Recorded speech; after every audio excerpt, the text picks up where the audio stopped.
Perencanaan wilayah dan kota. Nomor 1, jelaskan tujuan dan manfaat mempelajari mata kuliah perencanaan wilayah dan kota. Tujuannya menciptakan kehidupan yang efisien, nyaman, serta lestari, dan pada tahap akhirnya menghasilkan rencana yang menetapkan lokasi dari berbagai kegiatan yang direncanakan. Manfaatnya, yang pertama menghasilkan proyeksi dari berbagai kegiatan ekonomi dan penggunaan lahan di wilayah masa yang akan datang. Yang kedua, membantu memandu para pelaku ekonomi untuk memilih kegiatan apa yang perlu dikembangkan. Yang ketiga, sebagai bahan acuan bagi pemerintah untuk mengendalikan atau mengawasi arah pertumbuhan kegiatan ekonomi.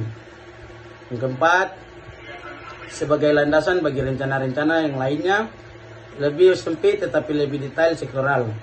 Yang kelima, manfaat optimal untuk berbagai kegiatan dari lokasi tersebut, memberikan nilai tambahan bagi masyarakat. Soal yang kedua, jelaskan definisi perencanaan dari sederhana sampai dengan yang rumit. Definisi sederhana yang pertama menetapkan tujuan dan memilih langkah-langkah yang diperlukan untuk mencapai tujuan tersebut. Yang kedua, definisi ini tidak salah, tetapi tidak ada gambaran atas suatu perencanaan yang rumit dan luas, dan tidak ada faktor-faktor pembatas. 3. Menetapkan sesuatu yang dapat dicapai setelah memperhatikan faktor-faktor pembatas dalam mencapai tujuan tersebut. Memilih serta menetapkan langkah-langkah. Definisi menengah, pengambilan keputusan untuk mengambil langkah-langkah yang diperlukan untuk mencapai tujuan tertentu dengan mempertimbangkan hambatan-hambatan dan faktor yang mempengaruhi. Definisi yang rumit, perencanaan yang kompleks dari analisis, penilaian, dan pengambilan keputusan atau rencana yang mempertimbangkan variabel-variabel yang kompleks, seperti perubahan sosial, ekonomi, teknologi, dan lingkungan. Nomor 3, jelaskan jenis-jenis wilayah berdasarkan pandangan Glasson dan Hanafiya.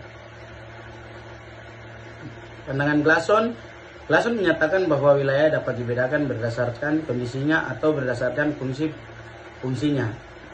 Berdasarkan kondisinya, wilayah dapat dikelompokkan atas keseragaman isi, homogeneity.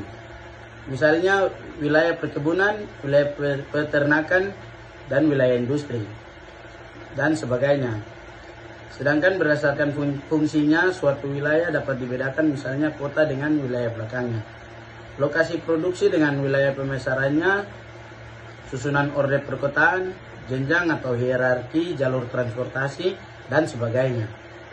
Perencanaan adalah serangkaian tindakan beruntung yang ditunjukkan pada pemecahan persoalan-persoalan di masa datang.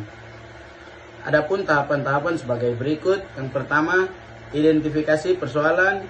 Kedua, perumusan tujuan umum dan sasaran-sasaran yang lebih khusus. Yang ketiga, identifikasi pembatas-pembatas yang mungkin. Yang keempat, proyeksi mengenai keadaan di masa datang. Yang kelima, perencanaan dan penilaian alternatif. Yang keenam, penyusunan rencana. Menurut pandangan Hanafiya, tahun 1982, wilayah dapat pula dibedakan. Nomor 4, jelaskan jenis-jenis kota dan cakupannya.